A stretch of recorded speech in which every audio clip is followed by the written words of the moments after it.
Lundi 18 novembre, les jeunes agriculteurs de Seine-Maritime et la FNSEA se sont réunis sur le port du Havre. Venus avec une dizaine d'engins agricoles, une centaine d'agriculteurs étaient présents pour dénoncer les accords de libre-échange avec l'Amérique du Sud, aussi appelés Mercosur. Laurence Sellos, présidente de la Chambre d'agriculture, détaille la problématique et prévient les consommateurs. Là-bas, il y a des conditions de production de denrées agricoles qui sont totalement différentes des nôtres en Europe. Les normes ne sont pas respectées de la même façon. On n'a pas les mêmes normes de production alimentaire. Elle est produite avec des hormones de croissance. Elle est produite pas du tout dans les mêmes conditions. Elle est produite avec du soja issu de la déforestation, des OGM, pas du tout dans les mêmes normes que celles que l'on doit respecter en Europe. Les agriculteurs dénoncent aussi une forme de concurrence déloyale, notamment liée aux tailles des exploitations en Amérique latine. Quand on parle de fermes importantes chez nous, on parle de fermes de 1000 vaches. Là-bas, ce sont des feedlots, c'est-à-dire des centres d'engraissement de plus de 10 000, 100 000 animaux. On n'est pas du tout sur le même type d'agriculture. On n'est pas sur une agriculture familiale comme on peut l'avoir en France et en Europe.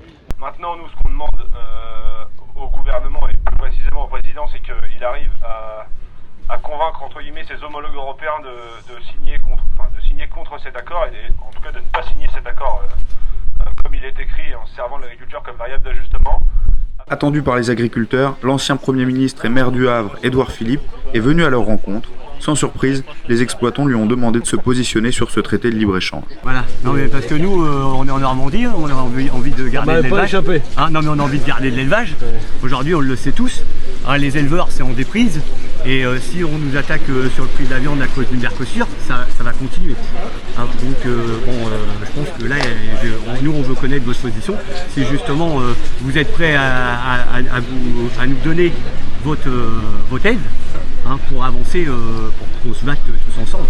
Je vais dire ma position avec ça. Le Mercosur, ça doit faire, je dirais qu'à 2017, ça fait 27 ans qu'il a commencé à être discuté. Peut-être qu'il y a 27 ans, dans un monde où il y avait l'OMC, peut-être c'était un bon accord, j'en sais rien. En 97, mais c'est pas. On était jeunes. Ouais, on était jeunes et on était giga, ouais. Mais ce qui est sûr, c'est que le monde a changé depuis 97. Il a suffi de ça.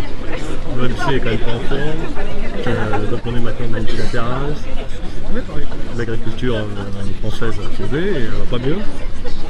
Et donc la question aujourd'hui, c'est pas tellement de savoir si on se rend compte, la question c'est que clairement il n'est plus adapté à la réalité de l'agriculture française, déjà s'il faut faire avancer.